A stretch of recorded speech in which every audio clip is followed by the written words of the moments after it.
Vamos começar? Vamos orar então, né? Podemos orar e pedir que Deus abençoe, que Deus nos ajude, pedir que Marlene pode estrear essa, já que é a que acordou, né? Para poder ter o curso, então você Se pode der uma orar. panela, sei lá o que foi, eu acordei. Não, mas você tem a moral de que é a que mais, de todo mundo que está na tela aqui, você mais estudou, né? Fez tanto curso de teologia na videira, então estou lhe dando essa moral aí, também porque o estado de Sergipe é o menor estado da federação, então alguma moral para o estado de Sergipe. Ai, ai, Vai lá. só Jesus. Senhor, obrigada por mais essa oportunidade aqui de aprendermos mais de Ti e nos aprofundarmos nessa verdade que, quanto mais a gente cava, mais a gente sente vontade de ser entronizado nela. Mas só o Teu Espírito pode fazer isso conosco. É esse Espírito Santo que nós clamamos nesta hora, para que Ele possa dirigir aqui esse momento, Pai, em nome de Jesus, e que nós possamos também, debaixo da Tua misericórdia, da Tua graça, também fazermos jus a tão grande sacrifício dos nossos professores, Sim, Jesus. né, de toda esta equipe que está aí por detrás de tudo isso, Pai.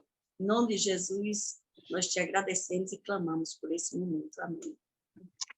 Aleluia. Amém. Meus amados, boa noite a quem não dei boa noite aqui, Luciana. Deus abençoe sua vida. Quem mais aqui? Dá um oi aí, só para saber se vocês estão com voz aí, Viviane. Boa noite. Ah, legal. Boa noite. Tá faltando aqui Matheus Pena, não sei se está com voz, e Catrine também, né? A médica Catrine, Deus abençoe. Meus amados, deixa eu ver que vem aqui mais. Catrine, a Catrine está na área. Deixa eu ver mais. Bom, eu vou começar aqui primeiro fazendo um rápido resumo, um resumo assim do o que a gente vai fazer na mentoria, qual é a finalidade disso. O livro Mentoria Espiritual, que é o livro que a gente estudou na liderança, é este livro aqui que eu vou mostrar para vocês, o livro Mentoria Espiritual, do James Houston. Deixa eu tirar esse fundo aqui, porque aí já fica melhor, né? Choose Virtual Background, vou botar None. Vamos lá. Aqui está o Mentoria Espiritual. Esse livro aqui, ele trata de quê? Ele trata de mentoria, evidentemente, mas ele aborda o quê? Ele aborda, em um determinado momento, a capacitação que se concede à pessoa para o crescimento espiritual, e isso ele sempre cita, numa das páginas, ele cita uma figura de uma pessoa, de um elemento chamado Pai Dia, um mentor espiritual, de condução, esse na primeira parte. E toda a primeira parte do livro, que trata não da mentoria espiritual, ele faz uma síntese da mentoria, ele, por exemplo, ele fala de Fenelon, ele fala de Freud, de Jung, todos os tipos de mentoria, mentoria espiritual, mentoria psicológica e a mentoria no mundo grego. Todos eles trabalham como algo simplesmente, por exemplo, aqui, com base na mutualidade que existe entre mentor e discípulo na condição de pecadores de Deus, Fenelon escreve. O tempo todo ele vai construir uma conceituação que a gente na videira interpreta como discipulado. Ok. Só que além da conceituação de discipulado, o discipulado aborda a vida do indivíduo, a formação do indivíduo. Nós temos na história da humanidade a conceituação de mentoria teológica, mentoria, para usar mentoria. E o que é a mentoria? É a condução em um caminho. Para esta condução em um caminho, é que eu vou começar com vocês, a gente vai andar juntos. Dizer de antemão para vocês, eu vou passar para vocês várias concepções de mundo grego anteriores a Jesus Cristo, obviamente paralelos à história dos hebreus, mas concepções de mundo. Nós sabemos qual é a concepção de mundo nossa, que advém da palavra de Deus, mas entre todas essas concepções de mundo que nós vamos ver, uma delas é interessante, que é o Lao Tse, que ele fala sobre o caminho. E o que é o caminho, essa ideia? Vocês vão ver que há essa concepção de mentoria baseada em um caminhar e num aprender. E também vou mostrar para vocês só a citação, tá? Tudo é citação. O pensamento de Sócrates, que também ele fala que o processo da vida, a chave da vida é a investigação. Então, quando a gente está aqui, por exemplo, todos vocês, nós temos agora 16 pessoas aqui no nossa salinha, a gente vai começar uma investigação da qual eu sou um aluno, da qual eu sou um aluno. Não há essa história de um professor que sabe e que passa para o outro. Eu estou investigando, claro que algumas coisas eu já investiguei mais que você, mas eu posso facilitar a sua investigação. Então, eu estou pressupondo que há uma investigação, e essa investigação ela faz parte de uma alma, de uma concepção espiritual, uma arguição espiritual que a gente tem sobre a vida. Por exemplo, conheçamos e prossigamos em conhecer o Senhor. Aí você vê um paralelo na Bíblia. Está escrito lá em Oséias. Depois diz assim, Coríntios 3, a vereda do justo é como a luz da aurora, que vai brilhando mais e mais, até ser dia perfeito. Agora eu vou para 1 Coríntios 13. Quando eu era menino, agia como menino, pensava como menino, né? Então, agindo como menino, mas agora que eu sou homem, e aí ele então cria a ideia do processo. Então, o que a gente tem, na verdade, é uma inquirição. Agora, deixa eu fazer um elogio a todos vocês que estão aqui. Nem todos têm essa inquirição. Nem todos têm essa inquirição. Eu vou colocar para vocês uma frase que eu acabei de ler. Eu espero que eu consiga achar ela aqui. Deixa eu ver se essa frase está aqui. Cadê a frase, meu Deus? Eu acho essa frase aqui. Só que nem todos tendo essa inquirição, eu quero elogiar vocês. Enquanto eu procuro aqui, eu já vou falando também com vocês. É só clicar e eu abro automaticamente. Eu quero elogiar todos vocês que estão aqui, porque vocês todos aqui estão atrás de algo. Essa inquirição que vocês têm desenvolvido é que leva vocês a uma busca. Portanto, existe uma resposta e uma não resposta. E você tem alguma resposta para poder buscar. Aqui, achei. Eu vou colocar para vocês a própria frase e vocês vão vê-la, o que ela diz, e eu leio para vocês. Atenção, share.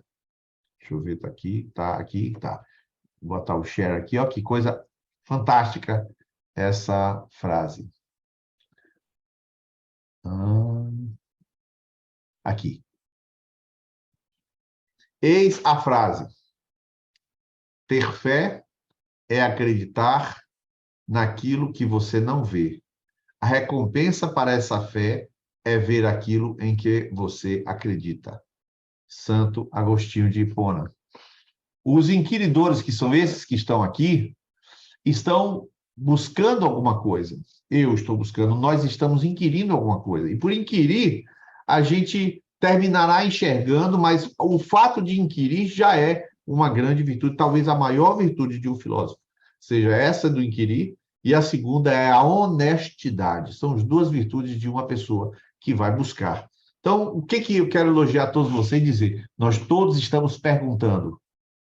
Mas eu não encontrei Jesus, certo, mas você quer buscar uma resposta para o sofrimento.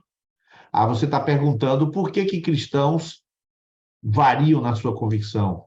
Você quer saber por que os demônios eles influenciam em pessoas santas.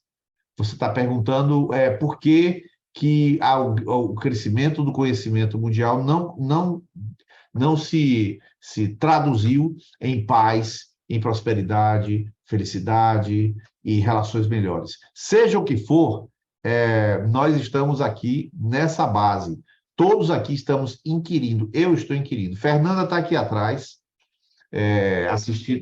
assistindo essa aula. Dá um oi aqui, Fernanda. Gente, estou aqui assistindo assim com vocês. Ela está aqui atrás. Então, ela também é uma pessoa que pergunta, ela pergunta muito, e a gente pergunta aos livros o tempo todo. Eu estou aqui do meu lado, eu arrumei a biblioteca essa semana, e um dos meus livros que eu estou lendo nesse período, nesse momento aqui. Ai, meu Deus, aqui. Jordan Peterson, A Lei da Ordem. Eu estou com esse livro aqui, está marcado aqui, a minha leitura.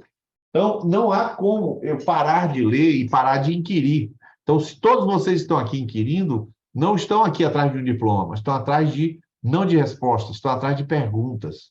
O que vai mudar o mundo não é a resposta, mas a pergunta. A pergunta faz a diferença. Por isso, o seu filho, na escola, ele tem que perguntar. Você tem que perguntar para as coisas acontecerem. Pergunta. Então, é por aí que a gente vai. Então, finalizo essa introdução falando, nós vamos fazer uma jornada de perguntas. Não haverá necessariamente respostas, mas haverá degraus. Então, você não sobe naquele degrau e faz outras perguntas. E você troca de perguntas e não simplesmente tem respostas. A resposta é o próprio degrau que você vai subir. E, de repente, você sobe naquele outro degrau e assim você vai construindo uma escada. Também tenho literatura sobre isso. Existe uma literatura de São João da Cruz que fala sobre a escada também. Então, nós estamos nessa nova jornada. A minha parte de vocês é dizer, eu sou aluno, estou perguntando, já encontrei algumas luzes, eu nem chamo de respostas, mas alguns degraus eu já subi. E eu quero que você consiga ver outra coisa no mesmo degrau que eu subi. É assim que funciona. Queria abrir para vocês, nessa introdução aqui, alguém quer fazer algum comentário? Alguém quer fazer alguma contribuição? Fernanda também, não pode, Fernanda? Bom, a Fernanda disse que quer falar bastante hoje, né? Então, quem quer falar, pode falar aí alguma coisa. Ju. Não sei se é Ju, quem quer falar? Levanta a mão assim, senão a gente continua.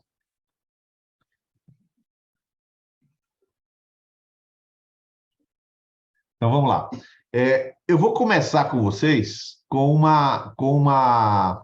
um elemento aqui, deixa eu colocar na tela, para a gente conversar e seguir um caminho. Eu fiz uma espécie de... Deixa eu ver assim se eu consigo. Eu acho que vou conseguir, tomara que eu consiga. Deixa eu ver como é que está.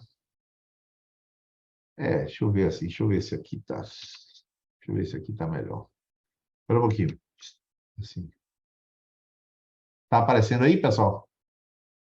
Está aparecendo aí a aula 1? Está aparecendo. Aqui. É porque não, está aparecendo... mas aqui não está aparecendo como eu gostaria, não. Espera aí. Stop share. Só um instantinho. Vou mudar aqui. Advanced Portion. E vou botar aqui. Pronto, aqui fica melhor. Pronto, aqui fica melhor. Vou fazer isso aqui. Pronto. Então, aqui está aparecendo. Vamos lá. Nós estamos aqui nessa aula 1 e eu vou passar para vocês um gráfico aqui que representa aquilo que a gente vai trabalhar numa linha de tempo, numa linha de construção progressiva, a partir da nossa, digamos, da experiência como cristãos, como igreja, como discípulos. O que a gente vai inquirir e por onde a gente vai começar? Nós vamos começar estudando a experiência cristã e mergulhando nessa experiência cristã com as seguintes inquirições iniciais. Por que é que nós temos um mundo evangélico, um mundo cristão tão complexo, tão confuso, tão cheio de conflitos, tão cheio de escândalos e tão cheio de incoerências? O que é que aconteceu com o evangelho de um modo geral? Uma vez que hoje eu estava conversando com Mateus, e ele estava contando as muitas experiências que ele tem tido, e aí depois que ele esqueceu de contar uma, e aí chegou em casa, me telefonou, esqueci de contar uma, e contou uma experiência simples lá de uma coisa que eu disse a ele e tal, e ele foi em frente e experimentou. Então, aquela experiência dele aconteceu, vocês têm tido muitas experiências assim fortes, mas nós não estamos aqui para falar da experiência que eu já tive, e sim aquelas que estão no mundo cristão, incoerente daquilo que a gente observa, daquilo que a gente vê. Por exemplo, Kleber Lucas, enfim, N questões. Então, eu começo com essa inquirição, com essa colocação aqui para vocês verem nessa aula, esse gráfico aqui que eu coloco para vocês agora. Eu coloquei aqui a história humana, a história do Evangelho, a história do cristianismo. Eu gosto de falar mais a história da igreja, tá? Vamos falar história do cristianismo. Eu coloquei aqui alguns gráficos e eu coloquei nessa ordem de 7, digamos, 7 tomos da história para que a gente raciocine. A primeira vivência da igreja foi a vivência da experiência da fé cristã. Esse gráfico que está em amarelo bem grande. O que eu quero colocar é quando a igreja recebe o Cristo ressurreto, e esse Cristo diz, fica em Jerusalém, e aí as pessoas ficam em Jerusalém, de repente elas têm uma experiência que eu coloquei o gráfico ao nível máximo, o 100% da experiência cristã. O que é? O enchimento do Espírito Santo, e é criada e é formada a comunidade cristã. Então, aqui você tem a experiência da fé cristã. Não estou falando da vinda do Espírito Santo, nem estou falando da Igreja de Jerusalém, estou falando da experiência da fé cristã. A fé cristã do paralítico, daquele da porta da Formosa, ele tem uma experiência tão poderosa com a fé cristã. Estevão, numa experiência forte da fé cristã, vê os céus abertos. A igreja se propaga. Pedro vê aquele lençol, vai na casa de Cornélio, o Espírito Santo cai sobre todos. Ou seja, a experiência da fé cristã viva e genuína está lá no livro de Atos. Acontecem repartir as coisas entre si. Pedro está preso, o anjo entra lá e solta ele da prisão. Então, um monte de coisas está acontecendo na experiência da fé cristã. E nesse primeiro momento, você tem o máximo da fé cristã. Você poderia, vou aumentar até um pouquinho aqui, ó. Você pode dizer que esta experiência da fé cristã, ela é simplesmente o suprassumo, a essência da vida de Deus na sua mais singela expressão. E aqui eu coloco o que a gente vai ler, o que a gente vai meditar ou refletir, o que nós vamos mergulhar daqui para uns dias, esses livros aqui que vão fazer para a gente, vão mostrar para a gente alguma coisa dessa vitalidade cristã. Aqui eu tenho uma literatura que eu vou passar para vocês, A Vida Cotidiana dos Primeiros Cristãos, é um livro que já saiu de linha, não existe mais. E aqui, Santo Agostinho e Seu Tempo, é um outro livro que também já saiu de linha, não tem mais. Esses livros eu estou tendo o trabalho de escanear e formatar para vocês, tá? A gente vai pegar alguns capítulos e estudar, vocês vão ver como é que eles viviam. E então você volta a esse gráfico aqui, e você tem aqui, eu vou até aumentar de novo aqui, você tem aqui uma experiência cristã genuína, verdadeira. Essa experiência que é o alvo de todos nós. Você quer ser cheio do Espírito Santo, você quer pregar a palavra com ousadia, eu quero, como igreja, confiar em você, você confiar em mim, a gente quer, como igreja, experimentar, repartir uns com os outros. A gente quer aquela experiência que Pedro teve, ainda que ninguém morra, que aí Ananias e Safira chegaram lá e falaram, por que você mentiu ao Espírito Santo? A gente quer aquele temor que aconteceu na igreja, de modo que todo mundo tenha temor de Deus. Esses dias aí um dos líderes estava falando sobre algumas pessoas da sua conexão e falando sobre compromisso, que o pessoal não tem compromisso, coisa e tal. Ninguém quer isso. Todo mundo quer uma vivência. A gente quer lares sadios, quer papéis de esposa e de maridos bem cumpridos, quer saber educar os nossos filhos. Então, esses idealismos todos, eles se perfazem na própria realidade que a gente tem aqui nessa tela.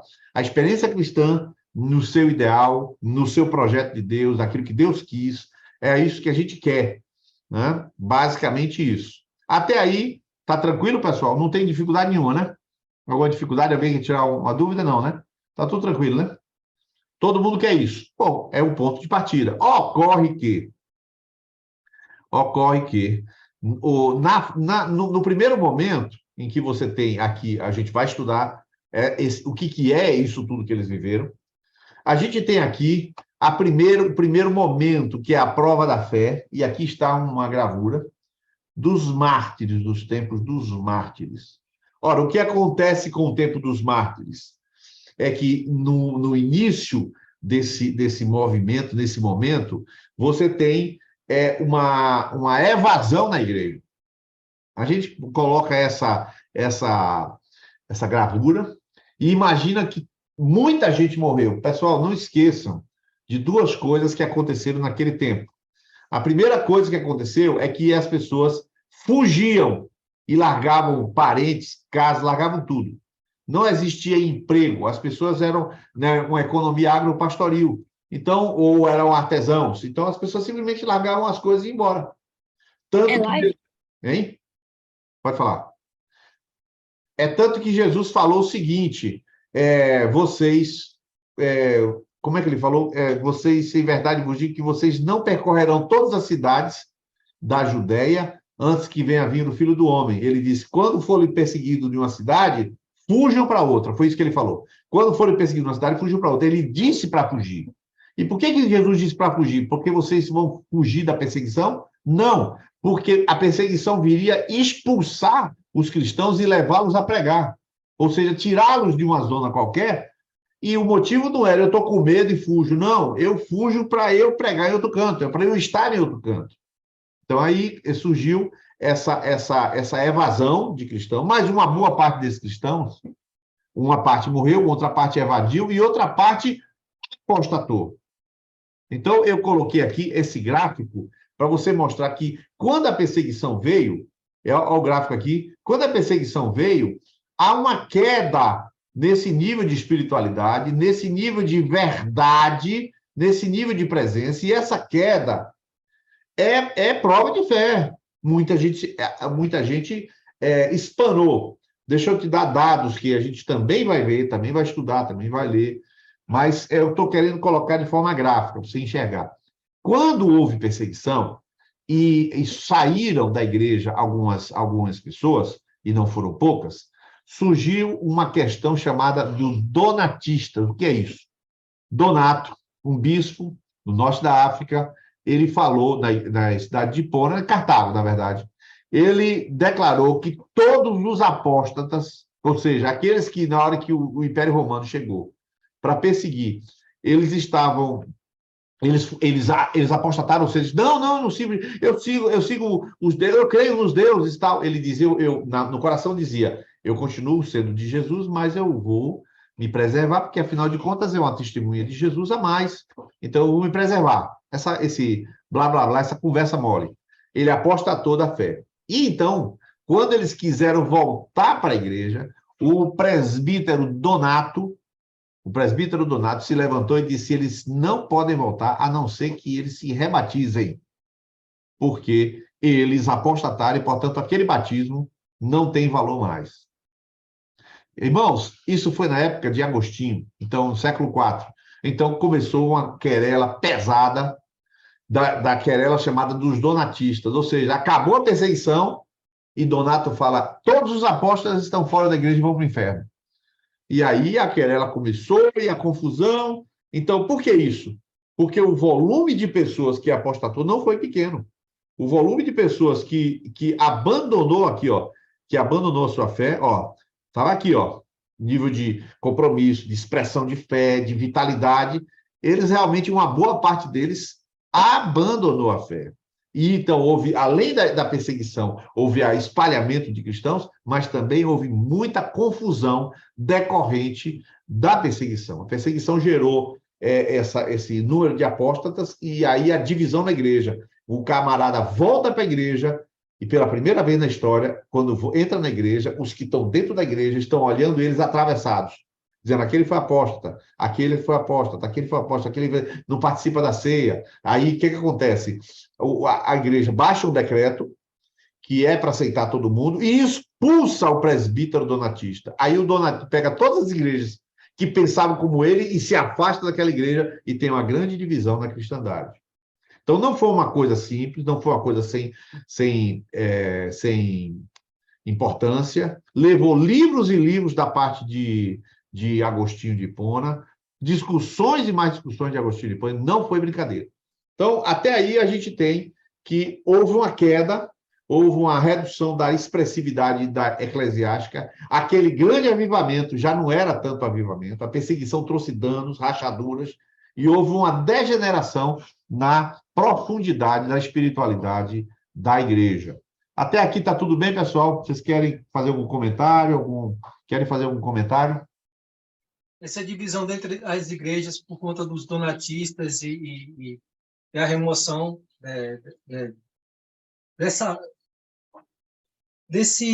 digamos, lei, né? Que decretava que quem negasse a fé automaticamente já era constatado que já não era mais cristão. Isso ocorreu quando? Só para eu ter uma ideia do timeline. Do século IV. Século IV. Aconteceu foi o seguinte, depois da perseguição de Trajano e Diocleciano, vocês já estudaram sobre isso, houve o Edito de Milão, em 313. E a partir dali, com o decreto que agora estava extinta toda a perseguição, note que as perseguições não eram em todo lugar. Quando a gente vê aquela foto do Marte, não é assim. Isso é Roma, mas aí Éfeso não tem, Corinto não tem. Então, os crentes de Roma fugiam para alguns outros lugares. Não é assim que pega todos os crentes do todo o império, de jeito nenhum. E nesse caso, depois do Edito de Milão, ou do Édito de Milão, aí os apóstolos tentaram voltar, que agora já está tudo perdoado, não vai ter mais perseguição, agora a religião, o cristianismo é religião aceita e oficial, então quando eles tentam voltar, aí começa a confusão. Ora, a confusão indica duas coisas. Uma é que não há perdão dentro da igreja para quem peca. Nós estamos com um problema de divisão, e nós estamos com um problema de aceitação. Então você já vê que a igreja não é mais a mesma. Não é mais a mesma. E a terceira coisa, briga. Se há uma contenda séria, então há partido. Então a igreja não é a mesma. Não é a mesma igreja de Atos, capítulo 2. A igreja tem divisão, a igreja tem não aceitação, a igreja tem contenda, e nós estamos com problemas. O evangelho bonitinho que começou não é mais tão bonitinho assim. Mais algum comentário, Fernando? Alguma questão? Bom, vamos lá. Aí o que vai acontecer aqui, pessoal? Agora eu vou pegar voltando para... Perdão. Voltando aqui para... Onde é que eu estou, meu Deus? Aqui. Voltando para esse elemento aqui. Então, a gente está aqui no... E aqui a gente entra no outro elemento. Vocês estão vendo aí? O embate filosófico. Ok? Tá enxergando aí, tranquilo? Vamos lá. Aqui está a terceira, digamos, o terceiro tomo histórico, vou chamar assim. A igreja começa aqui, ó, mexo de novo essa telazinha, ó.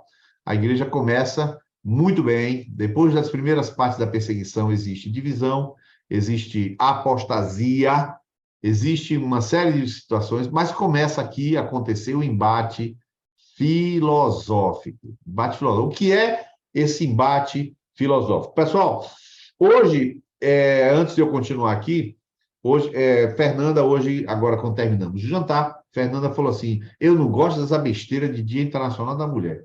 Eu não falei nada. Ela falou aqui, tá? Aqui atrás. Por que ela falou isso? Esse negócio de feminismo, disse ela, né? Ela disse que respondeu algumas mensagens, mas, em geral, ela não respondeu, né, assim... Você respondeu? Eu respondi aquelas que me mandaram mensagens no privado, mas eu não mandei mensagem para nenhuma mulher. Na visão de Fernanda, é feminismo, né? Eu concordo com ela. Mas perceba bem, o que é isso que ela está colocando? Existe um embate filosófico. Ela está diante de um dia que a cultura diz que é dia da mulher, e ela chega aqui e fala, isso para mim não significa nada. Amanhã é meu dia do mesmo jeito. Hoje eu mandei meus parabéns para a Patrícia de Frank. O aniversário dela foi domingo. Eu botei parabéns para ela domingo, mas quando eu terminei a oração, eu cheguei e mandei uma mensagem para ela, parabéns, viu, Patrícia? Hoje é D+2. Hoje é seu D+2, estou dando parabéns, porque todo dia para mim é seu dia. Tá? Falei uma série, ela agradeceu a mensagem e tal. Mas não é assim? Mas então existe uma diferença filosófica entre a minha concepção de vida, de mundo, e a concepção do mundo existente.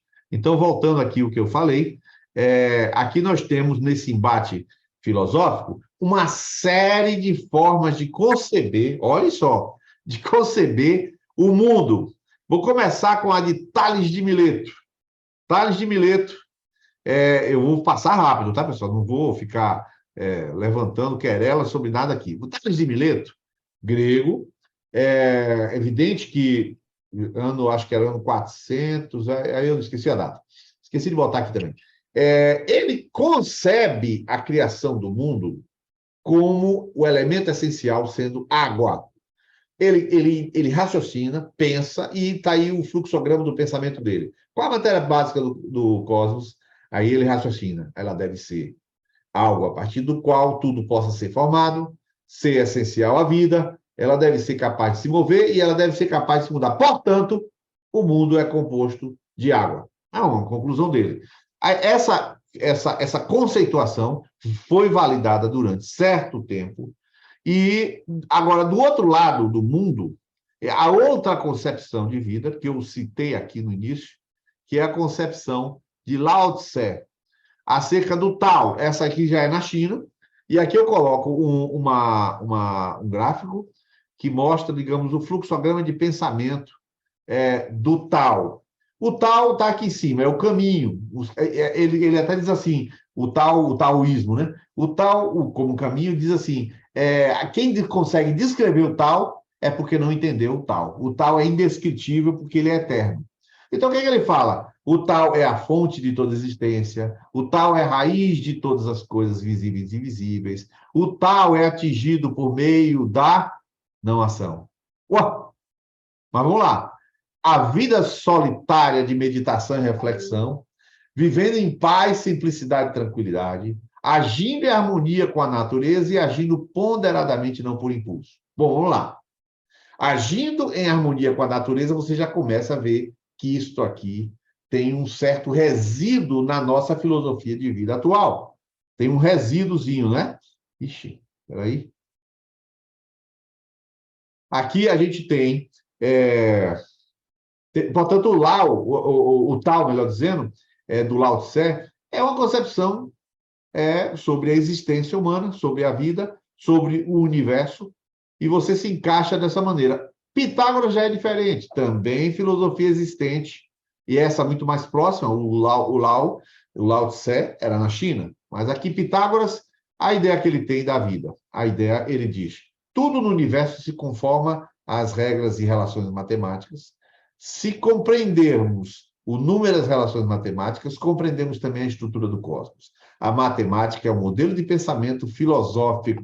Portanto, o número é o regente das formas e o número é o regente das ideias. Se você... Aqui tem um engenheiro, né? Tem eu, tem Jaque, tem Natan engenheiro, não sei, Matheus, claro. Quem são os outros engenheiros aqui? Deixa eu ver quem tem na tela aqui. Engenheiro, só nós três, né? Engenheiros aqui. Essas concepções parecem que são idiotas, mas essas concepções... Natan está falando que a esposa dele é engenheiro, né? Perfeito. Essas concepções de vida existentes aqui nisso aqui, não pense que isso não é uma coisa sem sentido, não. Queridos, na época de Galileu Galilei, se imaginava que o mundo fora concebido pela matemática, sim. Nesta época, qualquer pessoa conseguia chamar um matemático, por exemplo, se você sabe que esse René Descartes era um matemático, e eles entendiam que um dizia que era o número, isso na idade de Galileu, e outros diziam que era a geometria que definia o cosmos. Para você ter uma ideia de como essas coisas perduraram, e não foram poucos tempos, não, foram séculos. Aqui você encontra a concepção de vida filosófica do budismo, de Siddhartha Gautama, que é o Buda. Qual é a concepção filosófica existente do budismo? Aqui ele coloca como a superação deste ego. Ou seja, você vai transcender a sua finitude, a sua pequenez e o seu apego do seu ego à matéria. Aqui ele tem 4 nobres verdades que o budismo define. Sofrimento é parte inerente da existência desde o nascimento, na doença e na velhice até a morte. E aí ele fala assim, então, uma verdade do budismo, a verdade do sofrimento. Depois, a causa do sofrimento é o desejo, o anseio pelos prazeres e os apegos ao poder mundano. Aí ele fala a verdade da origem do sofrimento. Então, está falando do dukkha, do samudaya. Aí, o sofrimento pode acabar por meio do desapego, aí, ó, do desapego e do apego, do anseio e do apego. A verdade do fim do sofrimento. Olha só onde vai parar isso. E, por fim, o caminho óctuplo, que está do lado aqui, é o meio para eliminar o desejo e superar o ego. Olha que você consegue ver que tem certo tipo de budismo, olha só, de lampejos de budismo em muita gente que defende uma certa vida desapegada. Não é desapegada cristianamente falando, e sim budisticamente falando, como um elemento validador do seu crescimento, da sua transcendência. E aqui estão esses 8 elementos que o budismo defende: ação correta, fala correta, compreensão, e assim por aí vai. Mas observa, isso é uma concepção de vida budista. É claro que não competiu com o judaísmo, nem com o cristianismo, porque estava na Índia. Mas só que você esqueça de um detalhe: Tomé evangelizou a Índia. Tomé foi para a Índia. E você perguntar, Tomé fez um trabalho bom na Índia? Fez, mas não conseguiu expandir isso, a não ser no sul da Índia. Na comunidade de Goa, ele conseguiu daí para expandir isso um pouquinho, e mais do que isso, não. Por quê? Porque há um embate filosófico. Quando você vai pregar para uma pessoa, ela já é uma pessoa iluminada, ela é uma pessoa do bem. Você já tiveram essa dificuldade de falar com alguém que é do bem? Não, ele é do bem, né? É assim, o que é uma pessoa do bem, né? É do bem ou do mal, o que é isso? É um conceito filosófico que cria uma barreira para você mostrar para ele que é pecador. Não, ele é do bem, ele não é pecador, ele é do bem. Entendeu? Então, a gente tem essa dificuldade, né? Deixa eu ver mais. Engenheiro de software serve. Serve sim, Matheus. Vamos lá. Aí a gente volta para aqui. Uma outra concepção filosófica resistente ao Evangelho. Aí você tem... Tudo estou passando por cima para mostrar, viu, pessoal? Confúcio. Qual é a lógica de Confúcio? É a vida virtuosa expressa na sinceridade e na fidelidade. Aí você tem fidelidade e sinceridade são exibidas em tradicionais rituais e cerimônias. Tais qualidades, nessas ocasiões, permitem que a virtude torne-se visível. E aí os outros são transformados pela virtude, a virtude pode então ser vista, a virtude então se manifesta no mundo, e a lealdade e a fidelidade têm o poder de transformação. O que isso significa? Nas comunidades tradicionais asiáticas, o ancião é respeitado, você pede licença ao ancião, aquelas lutas não são lutas de ódio, são lutas de embate, de crescimento, de controle da força. São lutas de domínio próprio, e eles sempre se cumprimentam no início e no fim de qualquer luta. Precisa dizer isso, vocês veem muito bem as lutas qualquer luta na Olimpíada. Ele vai lá, se cumprimenta, luta, quebra o nariz do cara e depois cumprimenta novamente. Então, existe uma vida virtuosa concebida, no caso aqui, em Confúcio. E eu coloco de Protágoras agora: o homem é a medida de todas as coisas. Famosa frase, famosíssima frase, né? E ele fala aqui, ó, um algoritmo, um silogismo. É primavera em Atenas, um visitante da Suécia diz que o tempo está quente, um visitante do Egito diz que está frio. Ambos estão falando a verdade. A verdade depende da perspectiva, portanto é relativa. O homem é a medida de todas as coisas. Olha aí, um conceito que está valendo hoje. Respingos de cada uma dessas filosofias estão presentes na nossa cultura. O homem é a medida de todas as coisas. Hoje você diz assim: você me chamou, eu sinto que você me ofendeu, você foi preconceituoso comigo. O homem é a medida de todas as coisas. Não é o que está escrito que vale, é o que eu sinto que vale. Né? Então, isso também é uma dificuldade a ser superada pelo Evangelho. E, por fim, por último, a vida socrática. Aqui eu tenho um fluxograma e aqui eu tenho uma gravura. A vida de onde esse desenho ele está se deslocando de um ponto a outro.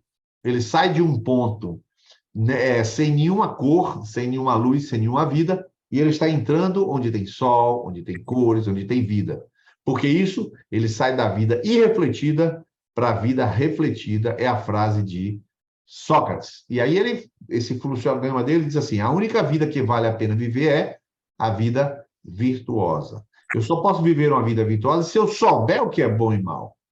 Bom e mal não são relativos, são absolutos, que só podem ser julgados por meio de um questionamento e do raciocínio.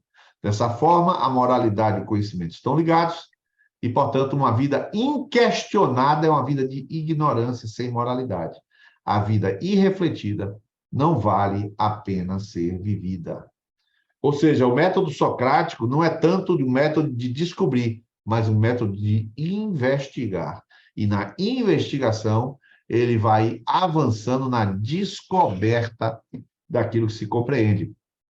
Então, quando você volta para aquele gráfico que eu coloquei para vocês, perdão, aqui vou colocar aqui, aqui, tom. Quando você volta para esse gráfico aqui, que é o que eu vou colocar agora, cadê aqui? O que você tem? Aqui eu encerro aqui, pessoal, desse gráfico. Eu tenho aqui, ó, esse embate filosófico, que se não bastasse a igreja ser perseguida, a igreja agora ainda tem que enfrentar um monte de problemas de ordem filosófica, vários problemas de ordem filosófica. Por exemplo, aliás, eu vou ouvir primeiro vocês, para depois eu fazer uma apresentação rápida do que foi que Agostinho fez para tentar enfrentar esses problemas filosóficos. Então, o que nós temos é isso. Isso vai pegar a igreja de calça curta. Hoje, o que pega a igreja, a você, a mim, a nós, não é nem a ideologia de gênero. Não é nem a ideologia de gênero. É muito mais o subjetivismo. Ele diz assim, eu não gostei, eu não me senti bem, eu fui ofendido, você me ofendeu, o que eu sinto domina aquelas relações e as interpretações de mundo. Não é mais nada objetivo. Eu digo que isso aqui é um celular, você diz assim, rapaz, não, vai ver que isso é um brinquedo. Para mim isso é um brinquedo, para mim isso é um celular, para mim isso é um instrumento de trabalho, e aí vai, né? Então, há muito subjetivismo no nosso tempo. Então, nós temos, diante da igreja, diante de cada um de nós, desafios filosóficos seríssimos. Por exemplo, todo mundo quer Jesus, mas quem quer a igreja? Ninguém. Quer Jesus e quer a igreja. Como é que funciona isso? Então, eu queria abrir um pouquinho agora para vocês discutirem, participarem, pensarem, trazer ideias aqui sobre esse embate filosófico que a igreja teve que enfrentar. Eu só coloquei algumas das correntes gregas, tem várias coisas, por exemplo, não coloquei Platão ali, que eu vou citar Platão quando eu for falar do mundo das ideias com Agostinho. Mas eu quero só iniciar para vocês perceberem como as concepções de mundo criaram um verdadeiro embate para o desenvolvimento da igreja. Pastor, vendo algumas que o senhor colocou aqui, eu consigo fazer um link sobre várias que a gente estudou, né? Aí, a impressão que eu tive aqui agora é que todas essas, logo depois da perseguição e esse cenário, todas essas visões de mundo deram alimento, né, para surgir racionalismo, gnosticismo, e todos os outros problemas que a igreja enfrentou, né? Imagino, por exemplo, que o racionalismo tenha bebido muito, assim, numa filosofia de Sócrates, né? Talvez de Pitágoras, e o gnosticismo tenha pegado muito pelo budismo, né? Uhum. Outros. Aí, se é isso mesmo, né? Tipo, esses problemas, é que eu não lembro as épocas, mas os problemas que a igreja enfrentou com racionalismo, gnosticismo e etc., vieram depois dessa época? Racionalismo, sim. Racionalismo, sim, né? Sim. Eu, inclusive, explico lá na frente, não agora, não dá tempo. E a gente não tem pressa. Na mentoria teológica, a gente não tem pressa nenhuma. A gente vai andar o que der para andar, até porque eu vou passar para vocês agora um texto para vocês lerem, que introduz a gente em algumas coisas. Texto simples, tá, pessoal? Não tem nenhum texto complicado, mas eu preciso que você leia. Vou ensinar, inclusive, vocês a lerem. Inclusive, lerem, e depois a gente vai interpretar esse texto também. Vou começar a ler com vocês, e interpretar junto. Eu me lembro que quando eu estava fazendo filosofia na São Bento, uma das coisas que o professor fazia, eu já vi isso também, é ensinar a ler texto filosófico. Não é a mesma coisa de ler revista, nem ler post de Facebook. Exige um pouco de contexto em tudo que você está fazendo. Então, a gente vai trabalhar um pouquinho isso aí, essa literatura. Mas voltando, racionalismo não, viu, Varão? Racionalismo é lá na frente. O que a gente tem aqui agora, eu vou dar um exemplo para vocês aqui já já. Um dos embates difíceis foi enfrentar Platão. Olha aqui, ó, olha o que eu vou colocar para vocês, ó, para vocês agora, isso aqui, ó. Então, pastor, Fala. só para ficar mais claro para mim, assim, nesse caso, eram embates com as próprias filosofias, né? Tipo, antes Isso. dos problemas que foram criados a partir das filosofias, era diretamente com Platão, Sócrates, etc., mostrar o embate era diretamente com eles, no caso. Não. Vamos lá. Quem é o autor da ideologia de gênero aqui? Por favor, me diga aí o nome do autor da ideologia de gênero. Quem sabe aqui pode me dizer.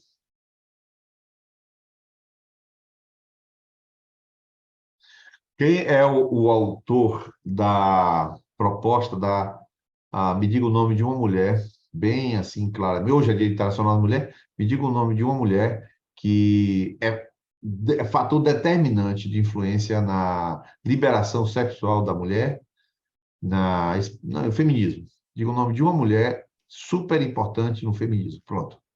Olha que eu estou abrindo bastante. Alguém aí me diz aí. Esse é o nome dela, ela é até esposa de um filósofo. Filósofo não, né? Ela é Simone de Beauvoir. Isso. Exatamente. Amante de Sartre. Exato. Alguém lembrou o nome de uma pessoa de influência. Ninguém sabe os autores das correntes filosóficas, porque na cultura, a filosofia ela se desdobra e se torna multicolorida. Quando você fala de Platão, por exemplo, todo mundo sabe o que é amor platônico aqui, ou pelo menos imagino que sabe o que é amor platônico, né? O que é um amor platônico? Alguém pode dizer para mim o que é amor platônico?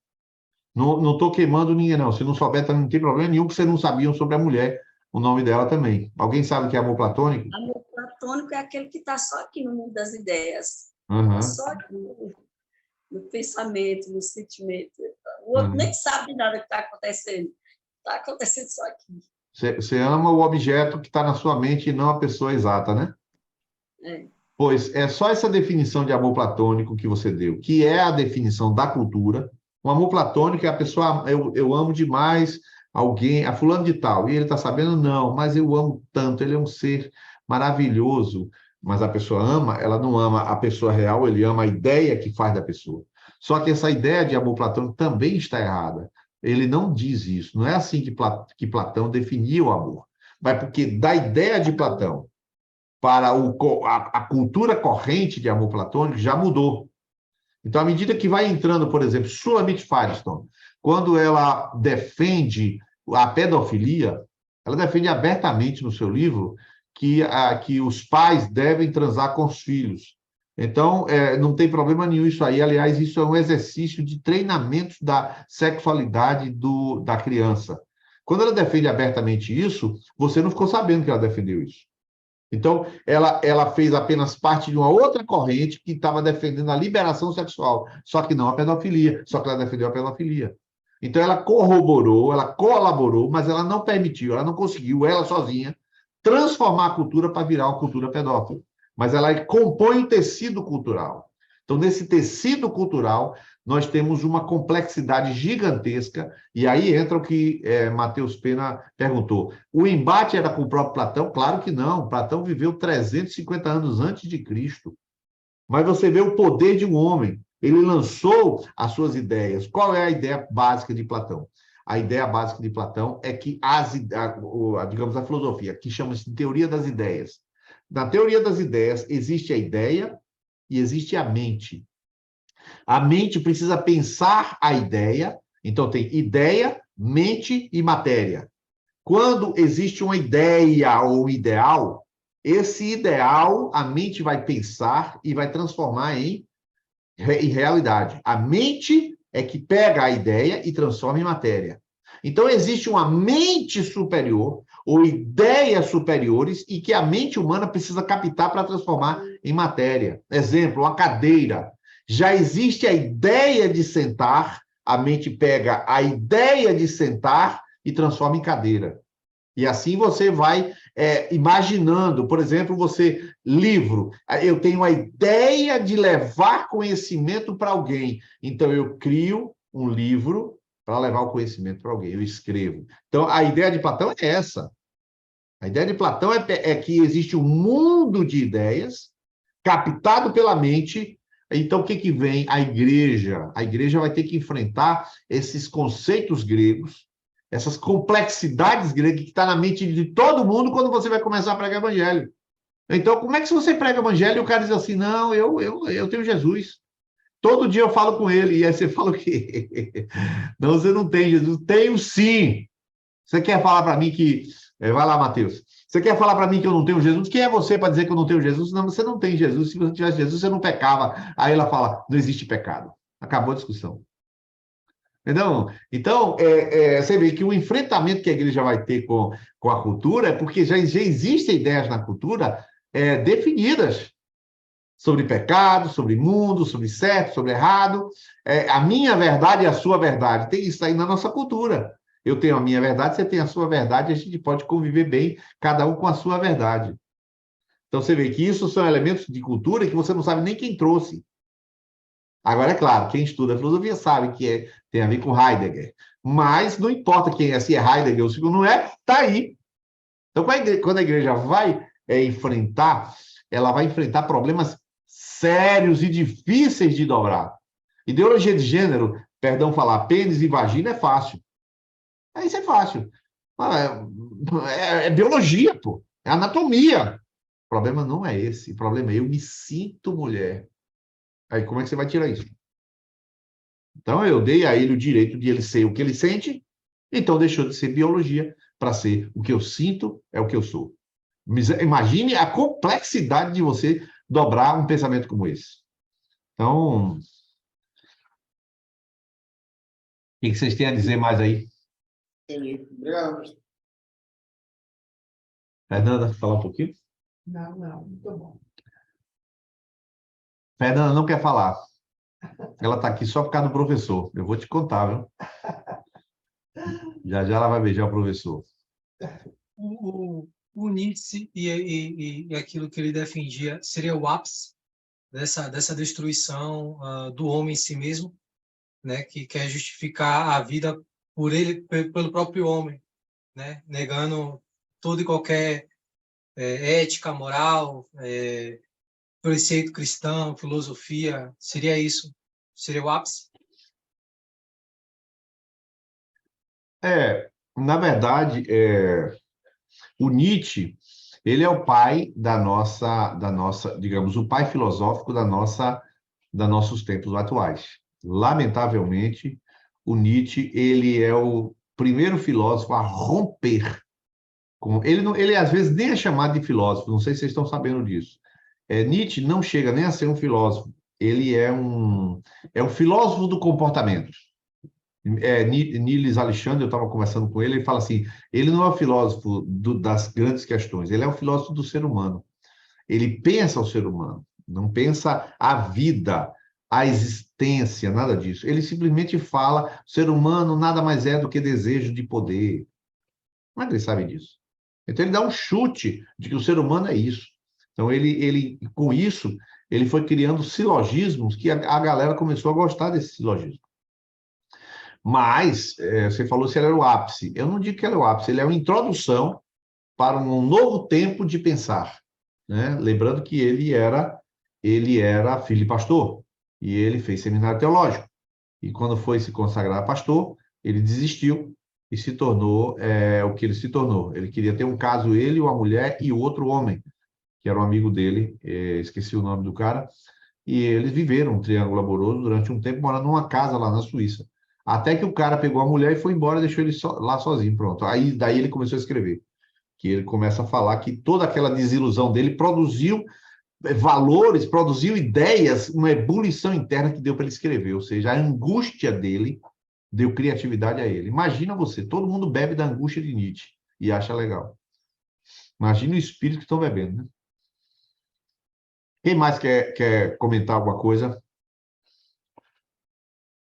A gente dá uma adiantada aqui, só para, não para acelerar, não. Jackson? Só fazer um breve comentário só sobre essas questões, né? Hoje, a nossa sociedade, ela é uma mistura desses fragmentos de filosofia, se é que a gente pode chamar, né? A maior parte dos meninos, dos adolescentes, dos jovens, não da nossa comunidade, né, mas da sociedade em geral, estão buscando no estoicismo, né? Querendo viver uma vida indiferente a todas as sensações, porque assim eles justificariam a existência dele, que tem esse sofrimento que ele não explica, e aí, por causa dessa pontinha de budismo, ele acredita que o sofrimento é inerente, que não há nada que ele possa fazer, e aí ele se torna indiferente, né? Então, eu acho que a grande dificuldade da gente como cristão para espalhar o evangelho na sociedade de hoje é que a gente está vivendo uma sociedade fluida, né? Todo mundo nega tudo o tempo todo, menos essa afirmação, que eu posso negar, que eu posso duvidar de tudo, né? Tudo é relativo, menos essa afirmação de que tudo é relativo. Isso. Então, acho que o grande ponto da gente se munir de todo esse conhecimento, né, de buscar através dessa mentoria e do curso de teologia e dos estudos, é justamente entender esse mundo, porque as coisas elas não vão melhorar lá fora, né? A igreja, ela é um outro sistema. Nós criamos não, né? Jesus criou um sistema para nós, e as pessoas que estão nesse sistema vivem a parte dessa sociedade. Mas a sociedade, ela vai continuar se degradando, onde vai chegar num nível, né, futuramente. Hoje, a maior parte desses especialistas de ideologia de gênero, se você pergunta para eles o que é uma mulher, ele vai falar que uma mulher é qualquer pessoa que sinta uma mulher. Isso. É como se ele faz uma definição cíclica, né, para fugir da realidade. Isso. Então, assim, esse é o grande ponto de tudo isso que Niels levantou nessa introdução, né? Como o Matheus também perguntou e questionou, né? De como é que essas coisas surgiram? Com quem eles estão brigando? Qual é a oposição? Eles estão fazendo oposição ao quê, né? E é a grande estratégia do inimigo para a nossa sociedade chegar nesse nível onde tudo pode ser questionado, menos esse argumento de que eu posso questionar tudo. Exato. Perfeito. Gostei dessa lembrança que você fez, Jackson. Tudo é questionável. Aí você pergunta para o cara, inclusive esse questionamento, essa afirmação sua que você acabou de fazer, qual? E de que tudo é questionável. Eu estou questionando essa sua afirmação. Não, essa é absoluta. Esse tudo é questionável, então inclui a afirmação que ele acaba de fazer, mas essa não. Essa é um absoluto.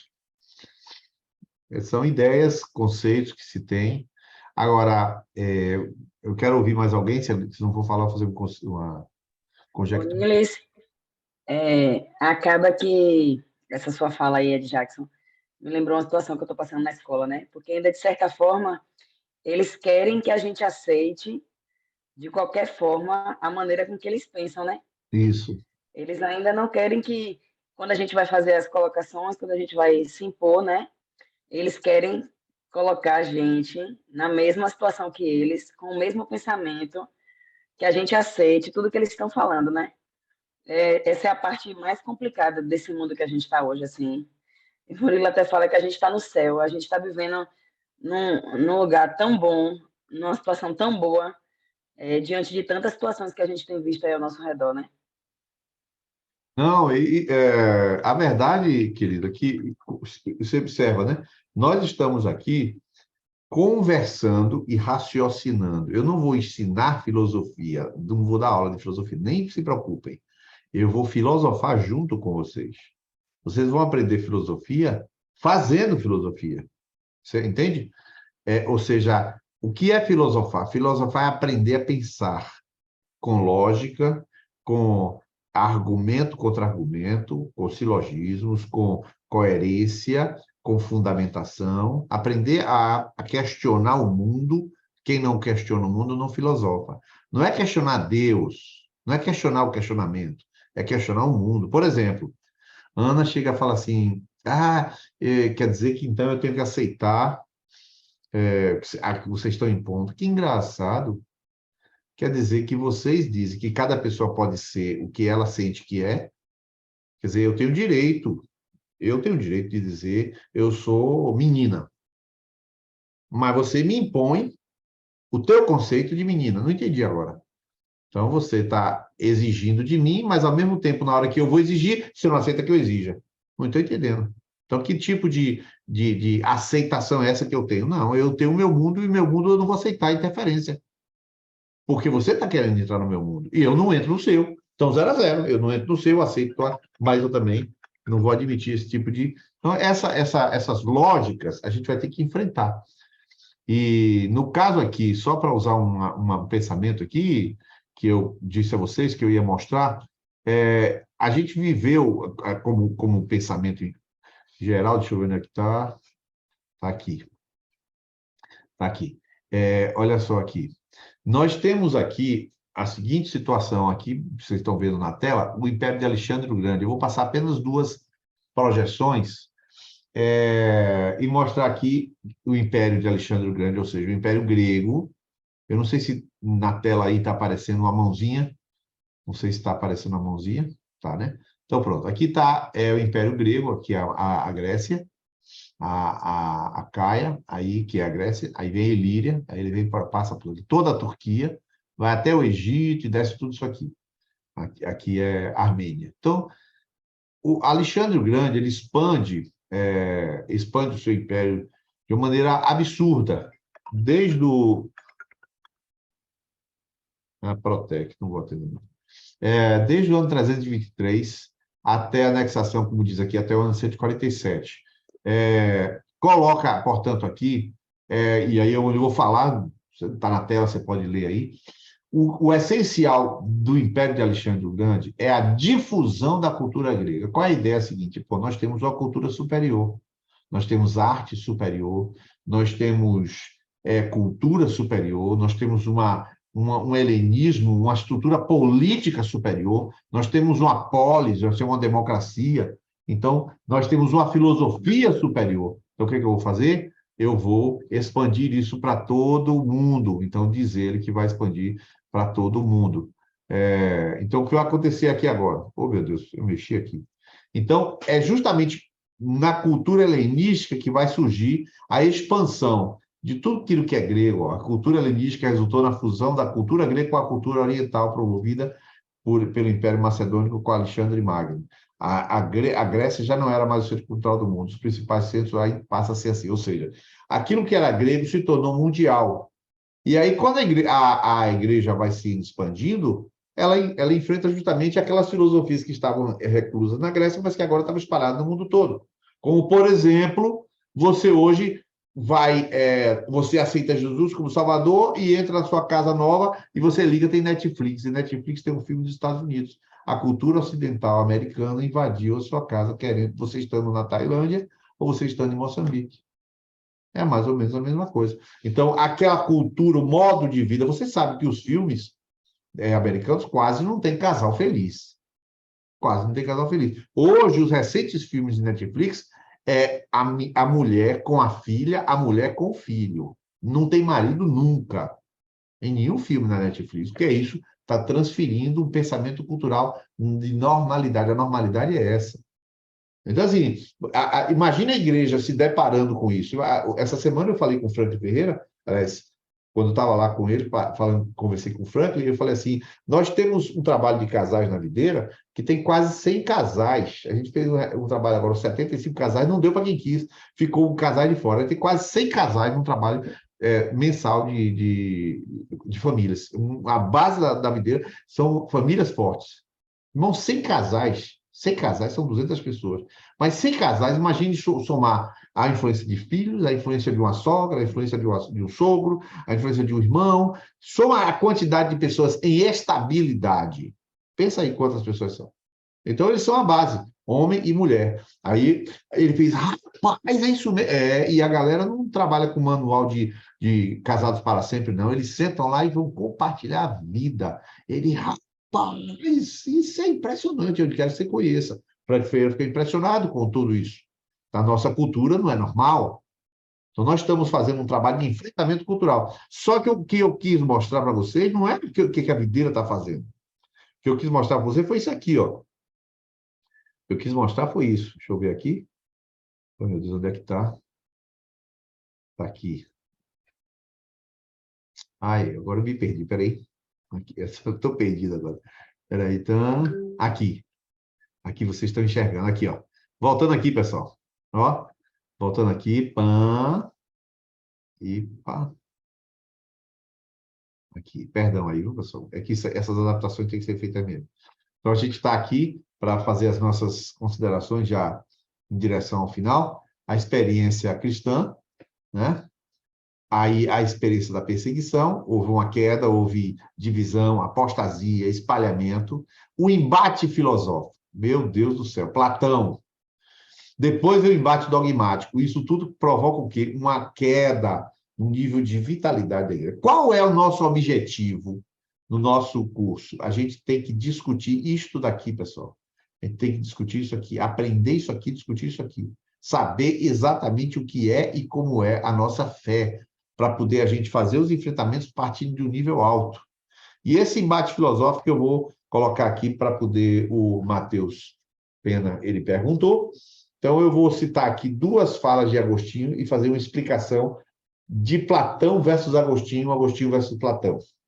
Olha como é o embate filosófico que Deus teve que usar esses homens que estudavam, mas que conheciam de filosofia, vários deles, Justino foi o primeiro deles, e está aqui a frase.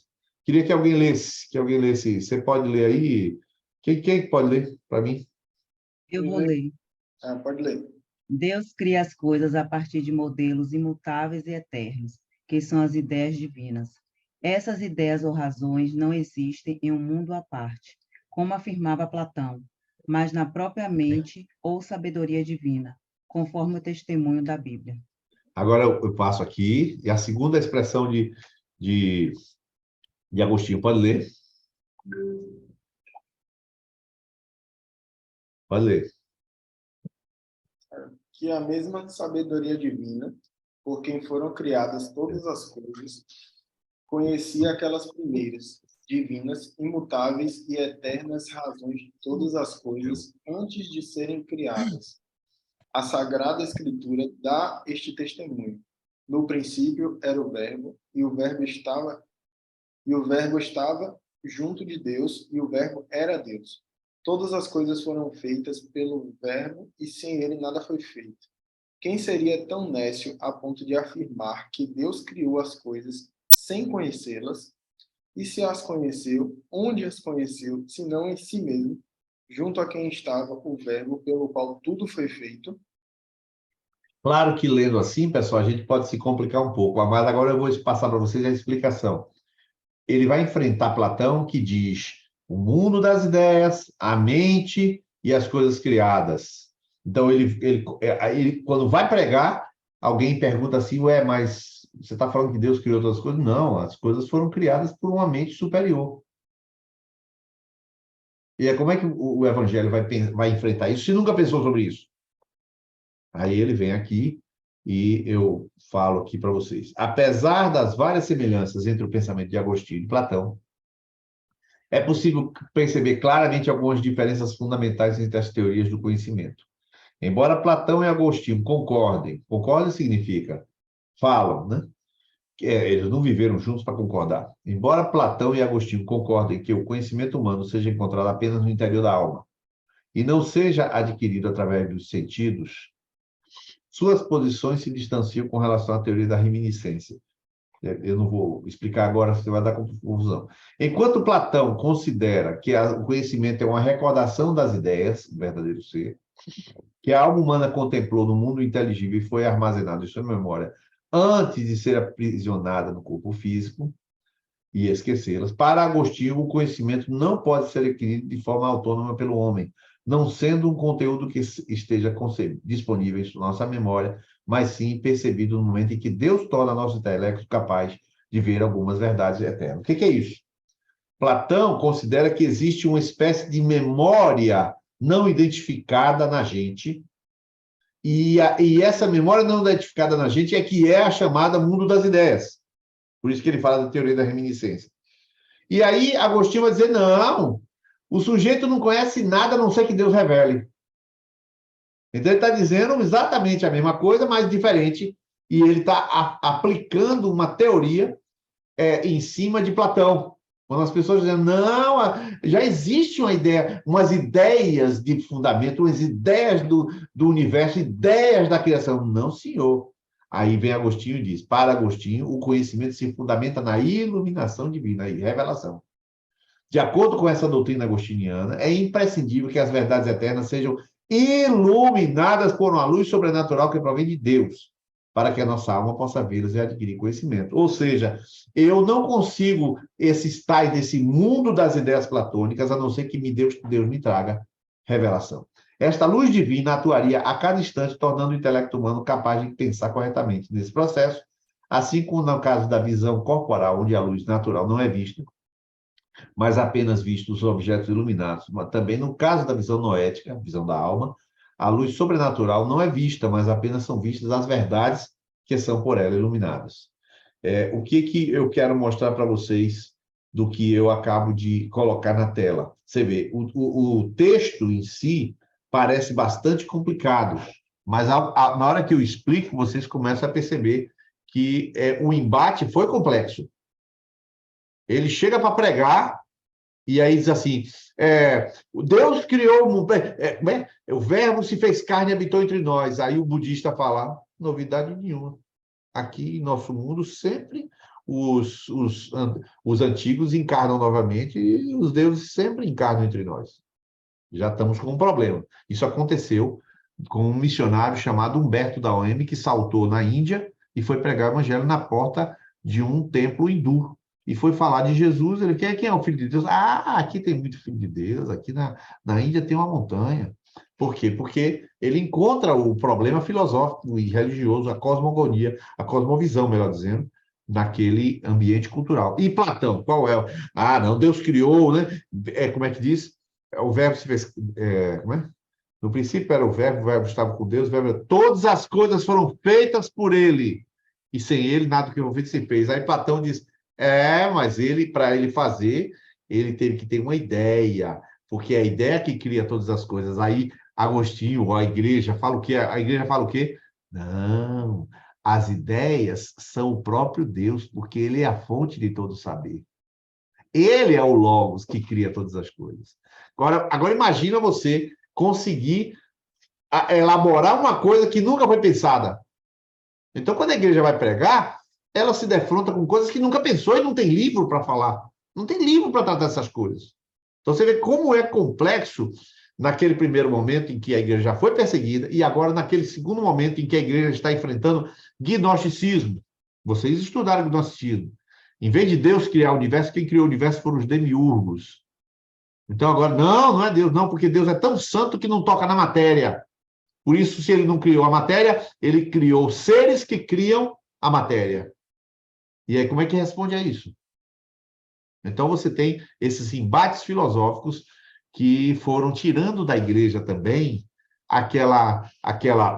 um pouco de vitalidade. A igreja, em vez de se tornar tanto uma comunidade de vivências, começou a se transformar em uma comunidade de filósofos, uma comunidade pensante. É bom pensar? Claro, mas não esqueça que essas filosofias também entraram no meio da igreja e trouxeram danos à igreja, danos de espiritualidade, danos de falta de oração, danos de contenda, danos de heresia, danos de culto aos anjos.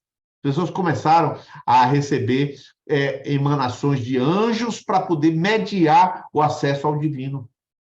Então, tudo isso é fruto de quê? Desses desvios filosóficos que aconteceram. Por isso que eu coloquei aquele gráfico, esse gráfico aqui, e falei para vocês da necessidade da gente, desse gráfico aqui, da necessidade da gente questionar muito onde foi, o que foi que a gente perdeu nessa primeira linha aqui, o que foi que aconteceu de tantas coisas que ao longo dos séculos a gente foi perdendo, e por isso que vivemos num mundo extremamente complexo chamado mundo evangélico. Até aí, pessoal, o que vocês acharam dessa questão aí do Agostinho? Vocês querem acrescentar alguma coisa para a gente começar a fazer algumas conclusões? Rapaz, show de bola, viu? Mas essa aula aí tem que durar umas 4 horas. É? Eu acho que tinha que a gente ficar aqui umas 4 horas, eu ficaria sem problema. Até 4 da manhã, entendi. É 4 da manhã ou 4 horas? Começa às 6 da tarde. É. Eu não vou dar aula de filosofia, viu, pessoal? Eu estou ajudando vocês a pensar junto comigo esse mundo complexo. Quem mais ia falar aqui? Alguém ia falando junto contigo. Foi eu, Niles. Pode falar. Uau, Niles. A mente vai abrir assim, ó, uma expansão, porque, gente, é o que a gente vive no dia a dia, né? A gente vai falar do Senhor e acontece todos esses questionamentos, e o quanto é importante a gente estar, né, preparado para a gente estar fazendo esses enfrentamentos. Eu estou aqui, sabe, já apaixonada já. Que massa! Gente, que oportunidade. Esses dias eu tive conversando com uma pessoa e falou assim para mim, Nix, tá tudo bem, eu busco o Senhor em casa. As igrejas tá tudo perdida, sabe? Então, essas pessoas, gente, não é só uma, não. Várias pessoas que a gente vai falar de Jesus, eles já têm uma concepção certa, que eles têm Deus e a forma que eles têm Deus é a correta. E eles, interessante, que eles fazem vários questionamentos, sabe? Quem pode afirmar que foi Deus que fez a Bíblia? E, assim, são vários questionamentos, justamente, Niles, para não viver aquela verdade. Inclusive, Niles, a gente fala tanto de prática, né? A gente vê que nós, discípulos, Niles fala sempre com a gente da questão da gente ouvir a palavra e praticar, é bíblico. E aí agora tem pessoas que ainda dizem assim, eu estou praticando, eu estou fazendo as obras. Então, assim, Niles, realmente é muito questionamento. Assim, o que eu ouvi você falando aí trouxe assim, uma expansão na minha mente em relação a que é muita coisa que eu não tinha noção de que são essas questões que estão por trás, sabe? A gente olha ali, às vezes a gente fala, poxa, é porque não tem um conhecimento, então eles querem ter o conhecimento também em si mesmos, e é exatamente o que você disse, não tem a questão de revelação nem de Espírito Santo, é o conhecimento em si mesmo, a busca e a inteligência de interpretar a Bíblia sozinho em casa. É por isso que você fala com a gente sempre da questão da quantidade enorme, crescente de desigrejados. Isso. E, assim, contraponto disso, são aqueles que... vou dar um exemplo aqui. Né? O meu vizinho mesmo, eu tinha conversado com a esposa dele, né, do curso que eu tinha finalizado, tal, uma parte. Né? Aí, quando eu cheguei, ele me chamou assim, né? Aí falou, minha esposa falou, meus parabéns, tal e tal. Mas eu sou um homem de ciência, essas coisas não é para mim não, esse negócio não. Né? Agora, se a senhora abriu a igreja, eu vou para a sua igreja. Se a senhora o quê? Se a senhora abriu uma igreja, eu vou para a sua igreja. E teve um caso, deixa eu contar aqui, Niles, aconteceu hoje, né? Falando de Las Meres, né? Eu fui fazer os pedidos de uns produtos com uma coordenadora aqui, eu conheci ontem pelo WhatsApp. Aí, quando eu estava fazendo os pedidos hoje, ela me perguntou assim, você é casada ou solteira? Aí eu falei, eu sou divorciada. Eu nem tive assim, por que aquela pergunta dela, né? Aí ela mandou um vídeo para mim, né? E eu, alta minha miopia, olhei assim e cliquei para ver o que era, né? Quando eu cliquei, logo ali naquele início, tinha uns homens dançando assim, tudo fazendo... Não sei nem qual é o nome disso. Aí eu fui, em cima do vídeo, eu botei para ela, olha, querida, eu vivo de outra maneira. Na verdade, não foi nem assim que eu disse. Quando eu falei a você que eu sou divorciada, eu também quero te dizer agora que sou uma pessoa comprometida. Eu estou procurando me adornar, as minhas vestes, porque eu estou esperando o meu noivo, e eu tenho certeza que ele vem me buscar. Então, o que eu vivo é isso. Rapaz, ela passou um algo triste, disse, eu já vivi essa fé. Eu tenho que voltar, porque eu tenho que me posicionar. É isso. A gente encontra várias versões. Várias versões. Quem mais vai falar um pouquinho? Alguma colocação aí? Eu vou contar uma história. Essa semana eu estava com o Fernando atendendo um casal, e o casal veio conversar, muito necessitado, crise conjugal, coisa e tal. Mas eu inquiri as pessoas, é claro, queria saber da história, muito complicada a situação, e eu inquiri, olha, me responda aí, conta aí um pouquinho da sua história, e com certa dificuldade, não porque fosse uma história cavernosa, mas a pessoa tem dificuldade de colocar de maneira mais clara a sua história, e nesse que ela começou a falar, eu consegui que ela me dissesse como foi a criação dela, da mulher. Esse casal que estava conversando comigo, ambos são de segundo casamento. Já chegaram os dois divorciados e eles estão juntos. E aí a mulher, então, falou, minha mãe era uma pessoa, ela era guerrilheira. Guerrilheira, sim, guerrilheira mesmo. O negócio dela é tudo, ela é professora da UFES, olha, para você ter uma ideia, ela nunca me deu um brinquedo. Eu pedia aqueles brinquedos de criança, ela nunca me deu, ela só me dava os jogos educativos que eu tinha que aprender. Nunca me permitiu ter uma Barbie. E com 10 anos ela me jogou na rua e falou, você pega seu ônibus que eu não vou mais lhe levar, não. Você tem que aprender a se virar igual homem. Essa mulher, aí que acontece? O que isso foi transmitido para esta mulher que comigo conversou? A sua mãe queria, atacando o capitalismo, atacando os Estados Unidos, bandeira de Che Guevara, tudo isso aí. Guerrilheira, não é nem comunista, guerrilheira. A resultado, a mãe gerou uma filha, a filha estava diante de mim adulta, mas a filha, o primeiro brinquedo que ela ganhou quando ela casou com este rapaz, essa mulher tinha 26 anos, foi uma Barbie. O homem de 26 anos o homem deu para ela, uma mulher de 26 anos, uma Barbie. E foi a primeira vez que ela teve um brinquedo, aí, vírgula. Ela copiou a mãe sem perceber e começou a fazer o que a mãe mandou. Começou a sair por aí e trabalha num canto, trabalha no outro, trabalha num canto, trabalha no outro, trabalha num canto, trabalha no outro, trabalha no outro, até que o segundo casamento ia sendo destruído, está sendo destruído.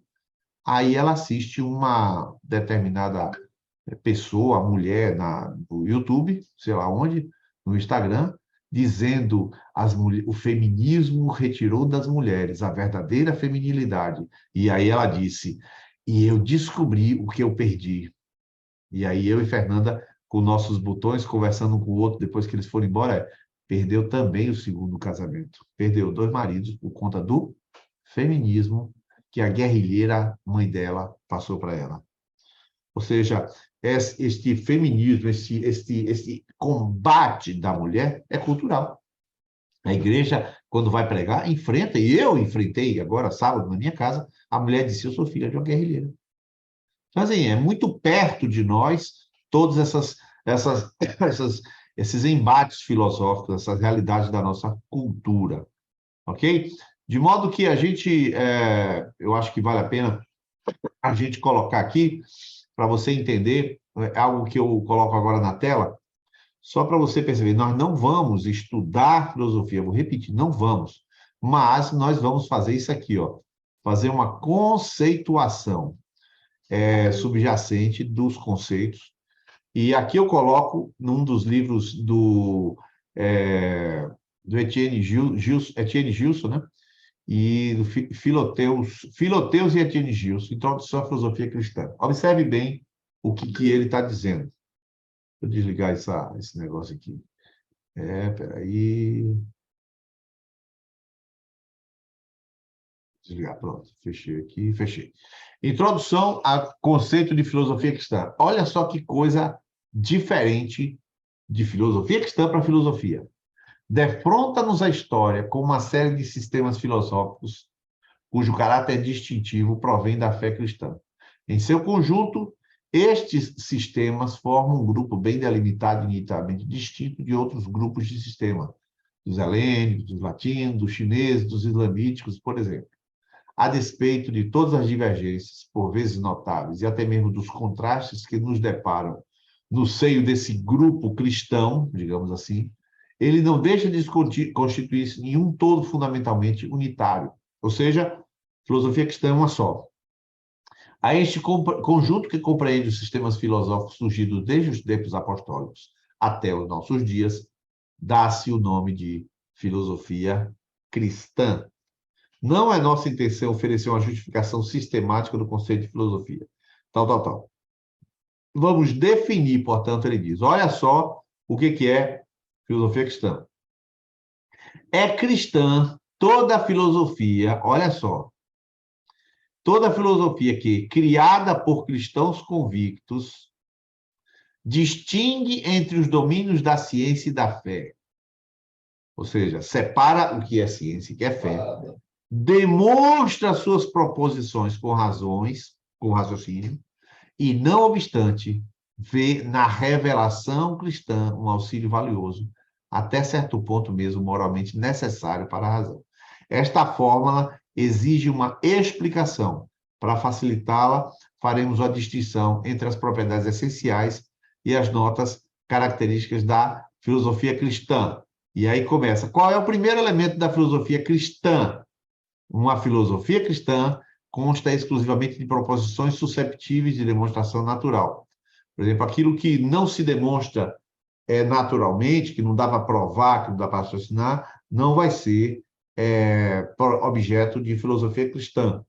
A gente usa, o cristianismo usa, sim, a razão e o pensamento para encontrar a verdade. Mas não é somente isso.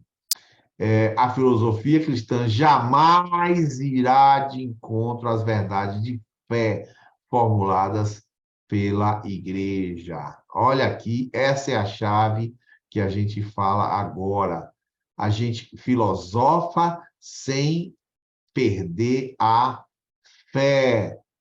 A gente filosofa sem perder a fé. É evidente que, para ser cristão, uma filosofia não se torna infalível, visto que, em matéria filosófica, a razão humana não goza do privilégio da inerrância. Portanto, tudo que a gente está conversando aqui, a gente não vende por R$1, porque é só pensamento.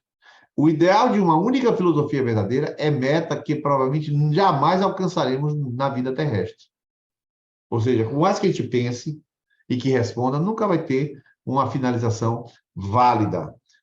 É necessário, portanto, que a gente tenha fé para que haja filosofia cristã. E aí ele fala aqui, ó, filosofia cristã deve originar-se sob a influência consciente da fé cristã. E essa influência deve se manifestar de 4 maneiras. A fé preserva a filosofia de muitos erros. A fé preserva dos erros. Ó. Com efeito, há certas proposições que toda filosofia cristã rejeita de antemão, por contradizer a verdade revelada. Exemplo, Deus não existe. A gente já rejeita de cara. O Big Bang. Aquilo é a ciência falando, mas eu já não acredito de cara, porque eu raciocino, mas eu tenho fé. E a fé não anula a razão e a razão não anula a fé. As duas coisas andam, mas a fé, ela subjaz a todo raciocínio. Ele é fundamental ao raciocínio. Outra coisa, a fé propõe certas metas de crescimento racional. Né? O que é isso? Espera aí só um pouquinho. Ó, a fé, mesmo submetendo-se voluntárias às exigências da fé, o filósofo cristão não faz da fé o objeto da filosofia. Não. A nossa fé, ela sustenta o que eu vou pensar e raciocinar. Pois a fé, ou seja, a aceitação da verdade por causa da autoridade de outrem, é menos perfeita que o conhecimento evidente do objeto em si. Eu vou explicar isso. Cabe, pois, à razão analisar e aprofundar as verdades reveladas, procurando descobrir um fundamento acessível ao saber natural, a fim de transformar as religiões, as convicções religiosas em evidências racionais. Olha só, falando aqui para vocês, a minha razão, eu sou filósofo cristão, eu estou raciocinando e eu não perdi minha fé. Então, o que eu faço? Nós podemos viver o amor. Uma comunidade pode viver o amor. Isso é um pressuposto, porque se está escrito, eu creio que Deus escreveu, então é possível viver. E aí, quando eu vou ler a Bíblia, eu descubro que tem um Espírito Santo que me faz capacitado para viver. Ok. Aí eu agora analiso e digo, mas tem muita fofoca aqui em nosso meio. Eu estou filosofando. Aí eu falo, como é que eu vou remover a fofoca, visto que eu tenho a verdade a meu favor? Então, eu estou filosofando, mas eu parto de uma filosofia que não é... Aí alguém faz o contrário. Alguém fala assim, essa igreja não tem amor. Para mim, prefiro ficar em casa. Olha aí, uma filosofia ruim, uma filosofia burra. Ele, em vez de pensar o objeto que é aquele ambiente e raciocinar o objeto, mas manter a fé, ele joga a fé fora porque a sua capacidade intelectual é baixa. Ele é tão burro que ele não é capaz de raciocinar mantendo a fé. A sua intelectualidade não consegue observar o ambiente e propor soluções. Então, ele abandona a fé. Por essa razão que existe, sim, a diferença entre a filosofia e a filosofia cristã. A filosofia cristã é pensar bem, arranjar evidências, mas sustentá-las todas na minha fé. Então, todos vocês que estão me ouvindo aqui, todos podem fazer filosofia cristã. Eu não vou ler a continuidade do texto, mas eu vou passar para vocês esse texto. E vocês vão ler até a próxima aula, esse texto que é daqui a 15 dias. E eu queria que vocês fizessem a seguinte coisa. Vocês peguem o texto, imprimam a impressora, são acho que 3 páginas, pouca coisa. Imprimam na impressora.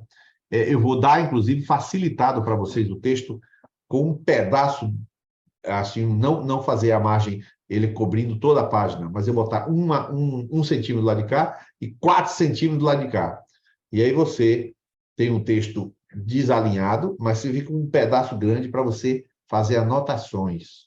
Então, você vai, à medida que lê o texto, você puxa, risca a palavra e bota o significado se a palavra for complicada. Você tem um trabalho de pesquisar, em 30 segundos você acha o significado no Google, mas também você refala aquela frase com suas próprias palavras. Pessoal, é indispensável você ler riscando. Eu não estou dizendo que cada um tem o seu estilo, não. Eu estou ensinando a você. Se você quer aprender, risque. Está comprovado cientificamente, me perdoe, mas eu não vou precisar passar esse estudo. Se você tem dúvidas sobre isso, pesquise, eu sei o que eu estou falando. Aqui tem um livrinho que eu dei aula num dos nossos cursos de teologia, acho que até Marlene pegou, ó, As 7 Leis do Aprendizado. Eu ensinei sobre aprendizado e mapas mentais. Então, eu estou te dizendo que a melhor maneira de você aprender é riscando. Por isso que você tem uma Bíblia de papel e você quer aprender a ler a Bíblia, você tem que riscar a Bíblia. Ouvir a Bíblia é bom, ler a Bíblia no smartphone é bom, mas riscar aprende muito mais. Então, compre uma Bíblia de papel assim, qualquer, para você riscar. E esse texto que eu te der, você risque o texto. Então, você pega, bota as ideias principais do lado do papel que eu vou te mandar. Você tem 15 dias para ler esse material.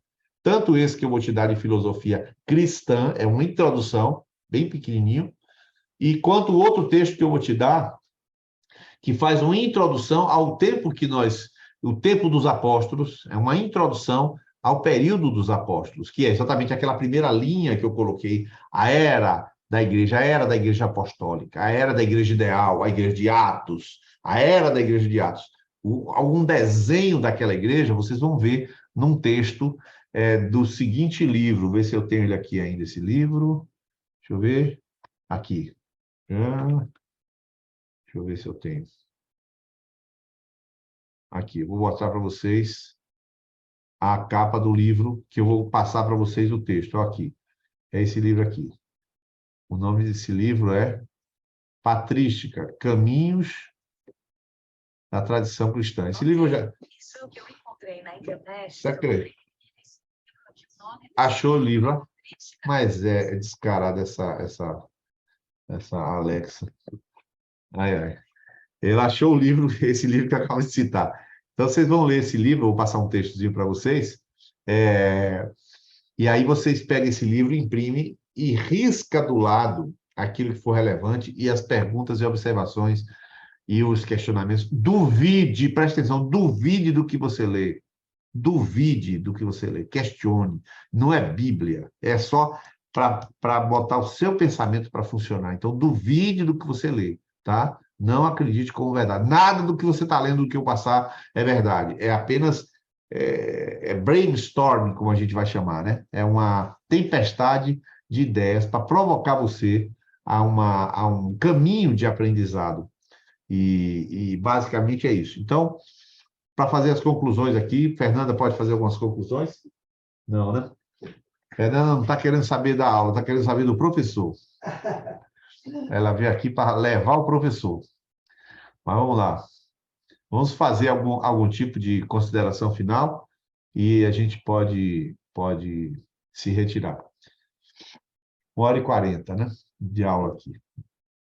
E foi pouco. Da próxima vez a gente aumenta um pouco mais. Como é que foi para você, Jacques, primeiro momento de reflexão? Primeira vez que você está por aqui, né? É a primeira vez, a aula foi excelente, um tema muito relevante e atual. Eu vou acompanhar não só as aulas, mas também fazer o curso básico de teologia, para contribuir mais durante os nossos momentos aqui. Tema relevante, né? Essencial, na verdade, e esse último toque sobre a forma correta de estudar, né? Hoje já saem até pesquisas dizendo que ninguém aprende somente ouvindo ou somente vendo algo. Então, realmente, assim, ter essa experiência anotando, transcrevendo com nossas próprias palavras, faz toda a diferença no aprendizado. Eu espero poder contribuir mais aí nas próximas aulas e estou aqui, galera. A gente pode conversar, pode debater, pode tá trocando ideia, né? Conversando sobre os temas que vierem até nós aqui através do NIS, através dos outros professores, e estamos juntos, né? Muito obrigado aí pela recepção, muito obrigado pelo tempo, né? E contem comigo também. Maravilha. Quem quer falar alguma coisa? Alguma consideração, Luciana? Bem, então, já que a gente está concluindo, vou fazer as considerações finais. Nós vamos estudar este gráfico que eu já mostrei para vocês, não vou mostrar, que vocês já estão cansados de ver. A experiência da fé cristã é o nosso alvo. Nosso alvo é a experiência da fé cristã. Compreender a fé cristã com profundidade, compreender a fé cristã com historicidade, compreender a fé cristã com os seus embates filosóficos, onde foi que ela venceu, e compreender para que a gente mantenha, preste atenção no que eu vou dizer, a fé cristã, ela não acontece na sua cabeça. A fé cristã não acontece na sua cabeça. A fé cristã, ela é uma realidade comunitária. Essa verdade, ela é tão cabal, ela é tão forte que os pais da igreja, só para adiantar com vocês, os pais da igreja, eles dizem que você não pode nem fazer reflexão teológica se você não tiver vida comunitária. Ou seja, quem pensa a fé cristã num laboratório, ou seja, numa sala, num escritório, e ele não tem vida comunitária, vida de comunhão pastoral, contenda, de brincadeira, ele não tem vivência comunitária, essa teologia não tem valor, ela não presta. Essa não é frase minha. Essas frases são de Atanásio, Tertuliano, Gregório Nazianzo. Você vai ver tudo isso aí. O forte daquela comunidade que começou em Atos não é a doutrina. O forte daquela comunidade é a vivência. Uma comunidade que não tem vivência, ela não pode ter doutrina. Uma comunidade que tem doutrina não necessariamente vai ter vivência, ao contrário, pode nunca ter, porque ela tem um conceito, mas ela nunca vai ter a prática do conceito. E com isso você tem simplesmente uma dissociação entre vida e saber. A parte mais difícil da filosofia cristã, do conhecimento cristão, não é a humanidade, nem o conhecimento, é o verbo se fez carne. Essa é a parte mais difícil. Aquilo que é eterno virar humano. Aquilo que é transcendente virar imanente. Essa é a parte mais difícil. Eu chegar para Luciana e falar, Luciana, ame o seu marido. Tipo assim, né? Falar uma coisa assim. Mateus, ame a sua esposa. Dizer uma verdade. E a verdade abstrata se transformar real, esse é o segredo do cristianismo. E assim, só aprende isso em vida comunitária. Por isso a gente vai voltar à igreja primitiva e pensar aquilo com toda a força do nosso pensamento, do nosso coração, para extrair dali as razões pelas quais hoje a gente tem tanta deficiência nos nossos ambientes comunitários, vivenciais, eclesiásticos, evangélicos, seja lá o termo que quiser usar. Não é isso aí. Por isso a gente vai começar a entrar nos pais da igreja. Eu vou explicar para vocês também o que é isso aí. Okay? Tem material, não falta. Está aqui Giovanni Reale, um livro fantástico. Esse cara é um best-seller, esse livro aqui, um super livro aqui. A gente vai passear por todo tipo de literatura. Nenhum deles é Bíblia. Né? Passeia, dá uma olhada, vai embora, volta, e vocês vão ficar expert em filosofia, em teologia, tudo isso aí, porque vocês não vão estar presos nada daquilo, vocês vão saber entrar e sair em qualquer livro, sem nenhuma dificuldade, fazendo uso de qualquer ferramenta, contanto que seja para fortalecer a nossa vitalidade como discípulos de Jesus. Amém? Amém. Amém. Gabriel, quer falar? Tô fazendo a ata aqui, tô anotando no mapa mental. Depois eu compartilho para vocês se tiver efeito. Mas é uma proposta que eu nunca experimentaria se não tivesse aqui, né, com vocês. É algo realmente para mim novo, inusitado. E tô na expectativa, vou cair para dentro. De fato, um eterno aprendiz. Junto comigo, né? Eu estou aqui para aprender, viu? Eu sou aluno. Eu sou matetés. Se eu não fosse aluno, eu não estava aqui. Aproveitar que Fernanda está aqui invisível. Fernanda hoje é só um espírito, é só uma voz, assim. Já. Então ela vai expressar, orando, né?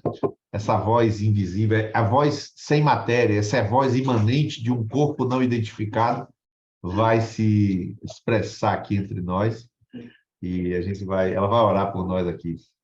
Como disse Paulo, né? Presente em espírito. Mas muito bom estar aqui com vocês. Altíssimo nível dessa aula. Para agradecer a Deus, né? Por esse tempo. Precioso Jesus. Senhor, como Tu és maravilhoso. Maravilhoso. Como o Senhor é bom conosco. Obrigada por esta oportunidade tão rica.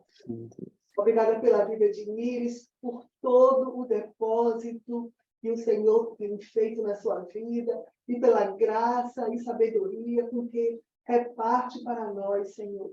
E todo esse conhecimento que o Senhor tem ajudado teu filho a crescer. Jesus, muito obrigada. Obrigada por cada um de nós que estivemos aqui presentes neste tempo. Saiba, Senhor, que o que desejamos é crescer, sim, no conhecimento, na graça. Senhor, toma as nossas vidas. Muito obrigada por esse tempo. Abençoa a noite de cada um de nós. Pai, em nome de Jesus. Em nome de Jesus. Amém. Amém. Amém.